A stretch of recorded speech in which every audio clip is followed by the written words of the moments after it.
This is No Agenda. They have red-winged blackbirds in particular. They have kill-offs constantly because they fly in a very tight formation because they have bad eyesight. They can barely see anything. Right. And the leader bird, who's leading the way, sometimes gets confused and he'll like run into the side of a mountain, and all the birds will follow him right in, like kind of like the Thunderbirds Air Force jets when they crash every so often, and they can't stop themselves, and so it's like lemmings. And so this happens apparently a lot with blackbirds, or with red-winged blackbirds in particular, because they have bad eyesight. Right. Perhaps because of the and then again, perhaps not. Anyway, So I kind of went back to the harp thing because of the New Madrid fault and my belief that in May somewhere, that's when we have the national level exercise 2011, which surrounds the New Madrid fault, which is right there in Beebe, Arkansas, and Louisiana, this triangle where these birds were all fell out of the sky, because I think that harp was cranking up, and the birds basically ran into the force field of harp, and they got crushed. Here's a little news report, which comes from KTHV, Little Rock, Arkansas. Everybody, in the morning to you. That corroborates my theory. In several parts of the world are still making headlines. The bird kill in Arkansas is on almost everyone's radar. No, literally, it actually shows up on radar. New at 10 tonight, KTHV's Lauren Clark joins us now to explain. Lauren? Well, as today our own Ed Buckner pointed out, an interesting image from the radar screen taken New Year's Eve above Beebe when the birds fell. We took it to the National Weather Service in North Little Rock to see if they could give any more information about the spot. By the way, this is local news, which really sucks. So it's kind of like, There are some indications that we're picking up a non-precipitation target.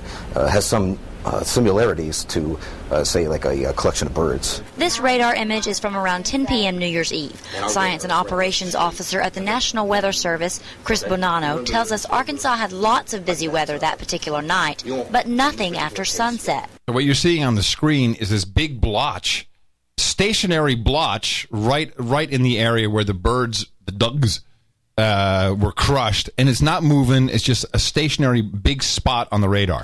It's not uncommon to see actually birds on the radar, especially in the spring and the summertime. He estimates this spot to be between 1,300 and 1,400 feet above ground, and points out how it doesn't move as most clouds or rainstorms would. And when you see the higher reflectivities, that's indication of a stronger or higher energy being returned to the radar. Ooh, higher energy being returned to the radar. So higher than it's sent out. John, how is that possible, do you think?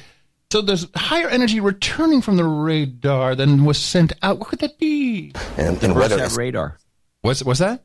The birds have radar. Oh, birds had radar. Right, okay. This is usually the higher reflectivities indicate very heavy rain or perhaps hail. And the bright color is just too strong to blame it on bugs or smoke.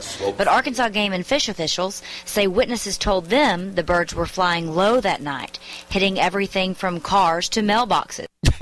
That's your lead bird theory. I hit a mailbox. I'm a dead bug.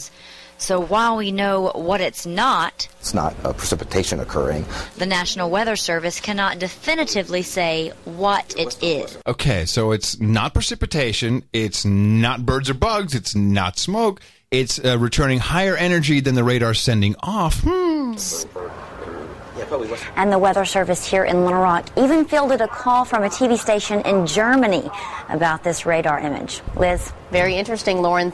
Now listen to her comeback. It's very interesting, Lauren. That's really phenomenal. Now, let's just wrap it all up. Thank you. We'll be talking about this topic more on our shows tomorrow. On today's THV This Morning at 6:45 a.m., Arkansas Game and Fish biologist Karen Rowe explains why they say a loud noise like from fireworks is to blame.